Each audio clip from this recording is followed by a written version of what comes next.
Hi friends, Rekha's ಕಿಚನ್ಗೆ ಸ್ವಾಗತ. ನಮ್ಮ ಚಾನಲ್ಗೆ ಸಬ್ಸ್ಕ್ರೈಬ್ ಮಾಡಿ, ನಮ್ಮ ಚಾನಲ್ಗೆ ಲೈಕ್ ಮಾಡಿ.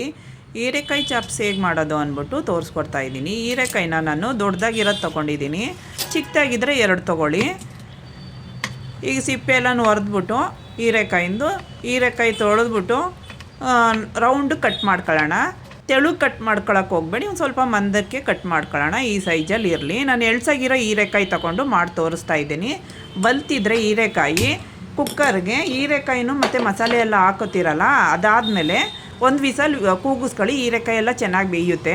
ನೋಡಿ, ಸ್ಟವ್ ಆನ್ ಮಾಡ್ಕೊಂಡು ಪಾತ್ರೆ ಇಟ್ಕೊಂಡು ಜಾಮೂನ್ ಬೌಲ್ ತುಂಬ ಎಣ್ಣೆ ಹಾಕ್ಕೊಂಡಿದ್ದೀನಿ. ಎಣ್ಣೆ ಬಿಸಿ ಆದಮೇಲೆ ಕಟ್ ಮಾಡಿರೋದು ಈರುಳ್ಳಿ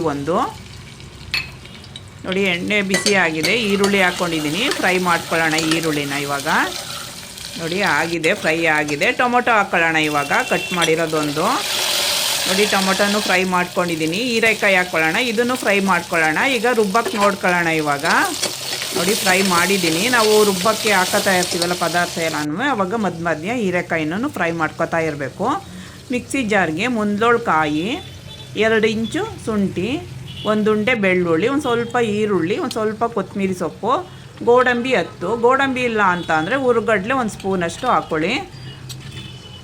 ಚಕ್ಕೆ 1 ಇಂಚು, ಲವಂಗ 4, ಅರಿಶಿನ ಪುಡಿ ಅರ್ಧ ಚಮಚ, ಖಾರದ ಪುಡಿ 1 ಚಮಚ, ಮೆಣಸು 1 ಚಮಚ. ಇಷ್ಟನ್ನು ನೀರು ಹಾಕ್ಕೊಂಡು ನೈಸಾಗಿ ರುಬ್ಕೋಬೇಕು. ನೋಡಿ, ನೈಸಾಗಿ ರುಬ್ಕೊಂಡಿದ್ದೀನಿ. ಒಂದು ಸ್ವಲ್ಪ ಟೊಮೊಟೊ ಹಾಕ್ಕೊಂಡು ರುಬ್ಕೊಳ್ಳೋಣ.